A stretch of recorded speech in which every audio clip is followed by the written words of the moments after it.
Hello, Midwestern movie reviewer here with another movie review. I recently saw a really great comedy called Friendship. I wasn't real familiar with this. I vaguely remember seeing the preview, but I did remember thinking it was interesting and that I was looking forward to it. I have to highly recommend this movie. If you like movies that are kind of crude and not necessarily like socially correct. And by that I mean, I'm a product of the 1980s. So we were used to making fun of people in ways that nowadays is not appropriate. And so some of this humor leans into that. I thought it was hilarious. Some of that stuff, like movies like Dinner for Schmucks and I Love You Man, is what this movie reminds me of. And if that's your type of humor, you're gonna love this. You're gonna think it's funny. Otherwise, you might find it so cringy and you would not enjoy this. But me and the audience laughed at this several times. It stars Paul Rudd and this other actor, Tim Robinson, and they play a couple of completely different guys. Like the character that Tim Robinson plays, his name is Craig Watterson. He's this really like awkward program manager at a just at some strange app company where they're trying to get people hooked on apps. And then you have Paul Rudd's character. He plays a weatherman who is kind of cool, but he seems to be getting a little bit bored or burnt out. And these two meet by chance when, like, you know how you'll have a package show up at your door and it's the wrong address and you go take it to the correct person? That's how they meet, and that's how their friendship starts. But it ends up taking a turn for the worst. If you see the trailer, you'll see what I mean. My neighbor Craig, he's the best. I was just spiraling. I mean, I see the way the guys look at her. I'm scared. Sheila's lucky to have a dad like you. Boy, you should know that I've got you on my mind, your secret admirer. I've been watching you at night. I think of you. I want to be your baby. If your game is on, give me a call, boo. If your love is strong. So you see that their relationship goes awry, and that's where a lot of the comedy comes from. Andrew DeYoung wrote this movie and directed it, and he did a great job. It's so good, really, really good. There's other actors in this. A couple of the other main actors in this is Kate Mara, and she's a pretty well-known actress. She's in a lot of stuff.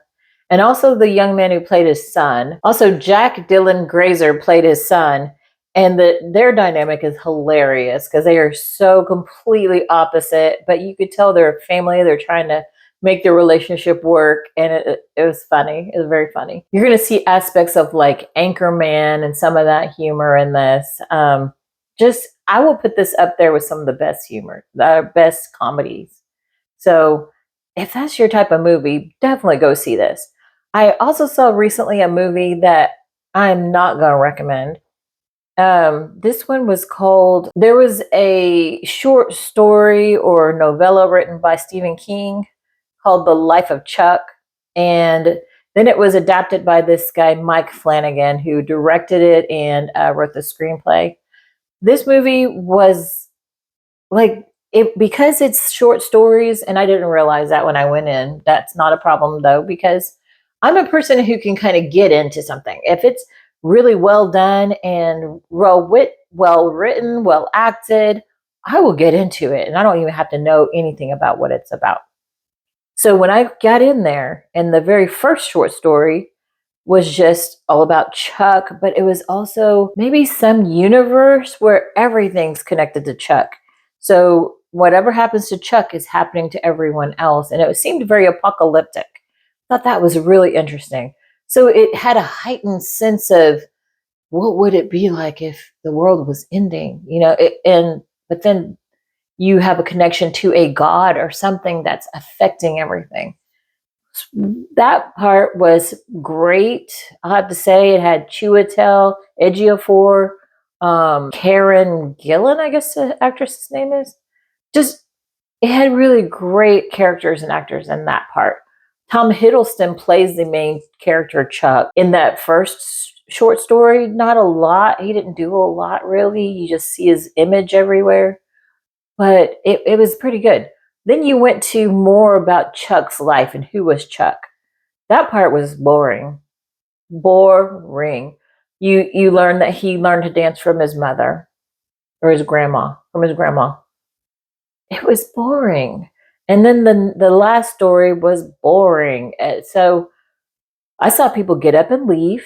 I saw this as a mystery movie. So you weren't really supposed to know what it was anyways.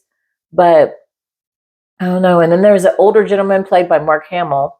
He did pretty good, but there was some little mystery in there, and the answer to that mystery was underwhelming. So I would say save your time and money. Maybe stream The Life of Chuck when it comes out to some streaming service, but don't waste your time in a theater with that. They made it out to be a horror movie. It was rated R, but I couldn't really figure out why it was rated R. Then later on, I looked it up, and it was because of language. So, it does have the F word. It is narrated by, this movie has a lot of narration in it, and it's narrated by Nick Offerman. I love Nick Offerman's voice and his acting and everything, so I enjoyed that. And there's just a lot of people in there who do a good job acting, but the movie itself was not good, guys. Don't go see Life of Chuck, but do go see Friendship with Paul Rudd and Tim Robinson. It's fantastic. Midwestern Movie Reviewer out.